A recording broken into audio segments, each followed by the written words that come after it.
જય શ્રી કૃષ્ણ મિત્રો, નિત્ય સત્સંગમાં આપ સૌનું સ્વાગત છે।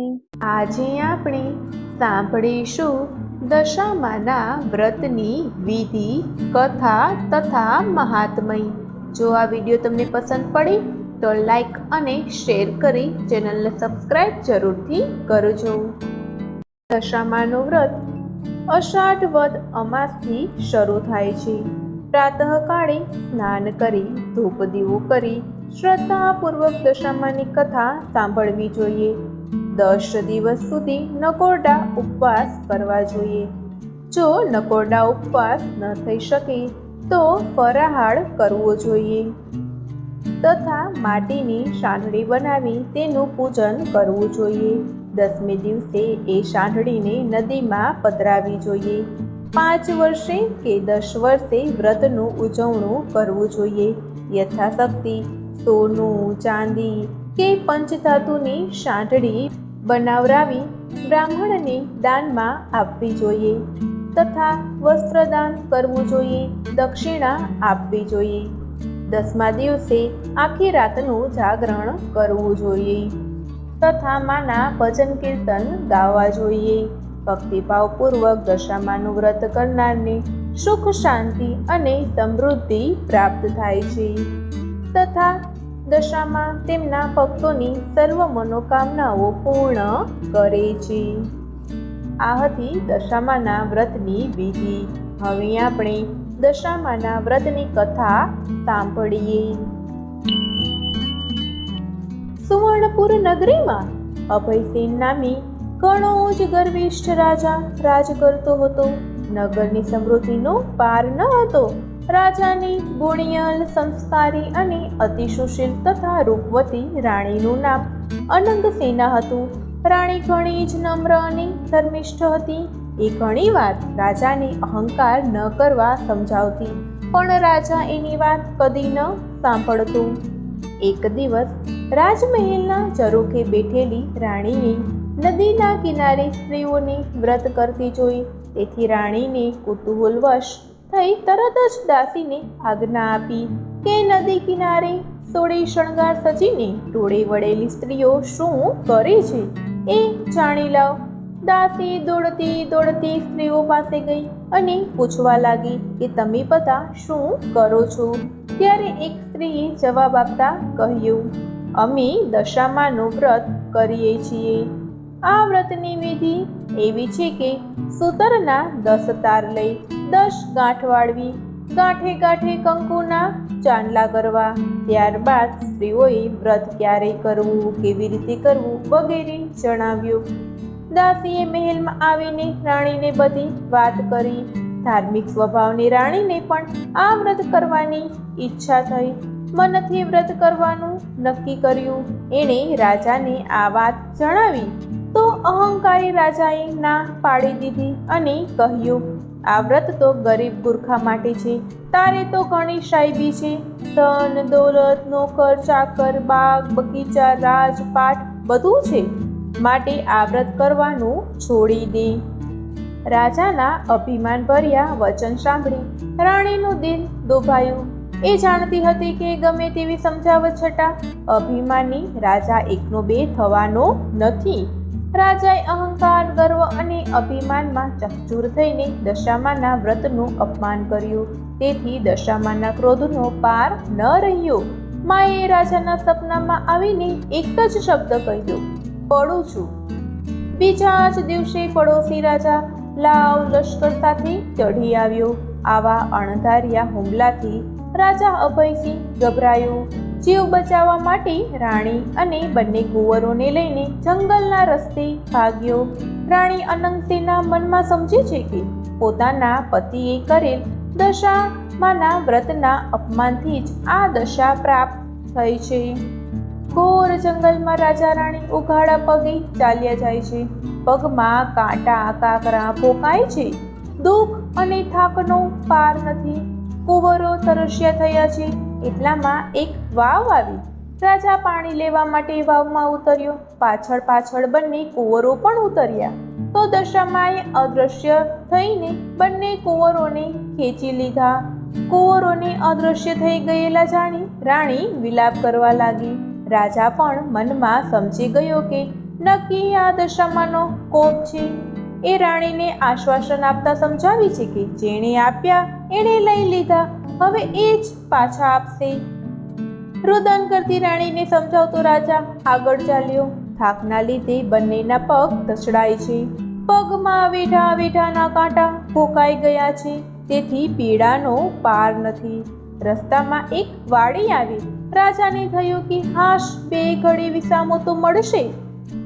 પણ રાજાએ એ વાડીમાં જેવા પગ મૂક્યા તો ખીલેલા ફૂલો કરમાઈ ગયા.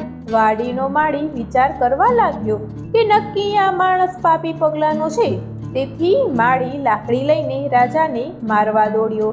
રાજા રાણી માંડ બચીને ભાગ્યા. જીવનથી હતાશ થઈ ગયેલા ભિખારીની જેમ હાલતમાં બંને એક નગરમાં આવ્યા. એ નગર રાજાની બહેનનું હતું. રાજાને આશા હતી કે બહેન જરૂર આશરો આપશે. એણે પાદરેથી પોતાની બહેનને સંદેશો મોકલ્યો કે તેનો ભાઈ આવ્યો છે. બહેને પોતાના ભાઈને સોનાની ગાગરમાં સુખડી મોકલાવી અને સાથે સોનાની સાંકળી મૂકી. પણ સોનાની ગાગર પિત્તળની બની ગઈ, સુખડી ઈંટના કટકા બની ગઈ અને સોનાની સાંકળીના બદલે ફૂફાડા મારતો કાળો નાગ નીકળ્યો. રાજા વિચારે છે કે મારી સગી બહેન મને મારી નાખવા આવું ન કરે, નક્કી આ દશામાના કોપને કારણે જ થયું છે. આવો વિચાર કરીને રાજાએ ગાગર ત્યાં જ દાટી દીધી અને રાણીને લઈને આગળ ચાલ્યો. ચાલતા ચાલતા એક નદી આવી. નદીના કાંઠે ચીભડાના વાડા છે. રાજા બે હાથ જોડીને વાડાના માલિકને કરગરવા લાગ્યો કે ભાઈ, 7 દિવસના ભૂખ્યા છીએ, દયા કરીને એક ચીભડું આપ. ખેડૂતને દયા આવવાથી એક ચીભડું આપ્યું. રાજાએ નક્કી કર્યું કે આગળ જઈને થોડો વિશ્રામ કર્યા પછી ચીભડું ખાવું અને ભૂખ સમાવવી. પૂર્વે બન્યું એવું કે એ ગામના રાજાનો કુંવર 2 દિવસ પહેલા રિસાઈને ભાગી ગયો હતો. સિપાહીઓ કુંવરની શોધમાં નીકળ્યા હતા. દશામાના કોપને કારણે રાજાના હાથમાં જે ચીપડું હતું એ કુંવરનું માથું બની ગયું. આ માથા પર નજર પડતા જ સિપાહીઓએ દોડીને રાજાને પકડી લીધો. દોરડાથી બાંધીને લાતો મારતા મારતા નગરમાં લઈ ગયા. નગરના રાજાને બધી વાત કરી. રાજાએ પોતાના કુંવરની હત્યા કરવા બદલ અભયસિંહને કાળ કોટડીનો હુકમ આપી બંદીખાનામાં નાખી દીધો. રાજા વગર વાકે કેદ થયો, તેથી રાણી અનંગસેના પર દુઃખનો પહાડ તૂટી પડ્યો. એ રોજ જંગલમાં જતી, લાકડાનો ભારો લઈ આવતી. એ વેચીને જે પૈસા મળે એમાંથી પેટનો ખાડો પૂરતી. આમ દિવસો પર દિવસો પસાર થવા લાગ્યા. અષાઢ મહિનો આવ્યો. અનંગસેનાએ અષાઢની અમાસે એટલે કે દિવાસાના દિવસે દશામાનું વ્રત શરૂ કર્યું. દશામાના વ્રતના 10 દિવસ નકોરડા ઉપવાસ કર્યા અને માની ભક્તિ કરી. રાણી અનંગસેનાની અપાર ભક્તિ જોઈ દશામાનો કોપ શમી ગયો. માએ રાણીને આશીર્વાદ આપતા કહ્યું કે કાલે તને તારો પતિ પાછો મળશે. એ જ રાત્રે દશામાએ નગરના રાજાને સ્વપ્નમાં જઈ આદેશ આપ્યો કે તે નિર્દોષ માણસને કેદમાં પૂર્યો છે. તારો કુંવર તો એના મોસાળમાં લીલા લહેર કરે છે, સવારે પાછો આવી જશે. સવાર પડતા જ દશામાની કૃપાથી કુંવર પાછો આવી ગયો. રાજાએ જાતે જઈને અભયસિંહને બંદીખાનામાંથી મુક્ત કરી ક્ષમા માંગી. એટલું જ નહીં, ખૂબ ધન પણ આપ્યું. રાજા રાણી રથમાં બેસી સુવર્ણપુર આવવા નીકળ્યા. રસ્તામાં બહેનનું નગર આવ્યું. રાજાને પેલી ગાગર યાદ આવી. પાદરે આવીને ખાડો ખોદીને જોયું તો પિત્તળની ગાગર સોનાની બની ગઈ હતી. ગાગરમાં સોનાની સાંકળ અને સુખડી હતા. એટલામાં બહેન પણ આવી આગ્રહ કરીને ભાઈ ભાભીને ઘેર લઈ ગઈ. 2 દિવસ રોકાઈને રાજા રાણી આગળ ચાલ્યા. રસ્તામાં વાવ આવી. જોયું તો વાવના કાંઠે દશામાં વૃદ્ધ ડોશીનું રૂપ ધારણ કરીને ઊભા છે. બંને કુંવરો એમની આંગળી પકડીને ઊભા છે. રાજા રાણી તરત જ માતાજીને ઓળખી ગયા અને લાકડીની જેમ માના પગમાં ઢળી પડ્યા. દશામાએ અસલ સ્વરૂપમાં આવીને દર્શન આપતા કહ્યું, હે રાજા, તે અભિમાન આણીને મારા વ્રતનું અપમાન કર્યું હતું, તેથી તારા પર હું કોપાયમાન થઈ હતી. પણ હવે તારો ગર્વ ગળી ગયો છે. વળી તારી રાણીએ ભાવથી મારું વ્રત કર્યું છે, તેથી હું પ્રસન્ન થઈ છું. તારું રાજ તને પાછું મળી જશે. માં કરતો રાજા અભયસેન દશામાના પગમાં આડોટી પડ્યો અને બોલ્યો, માં, હે દયાળી, કળિયુગમાં તમારી ધાર્મિક કસોટીમાંથી કોઈ પાર ઉતરી નહીં શકે, માટે આવો કોપ કદી ન કરશો.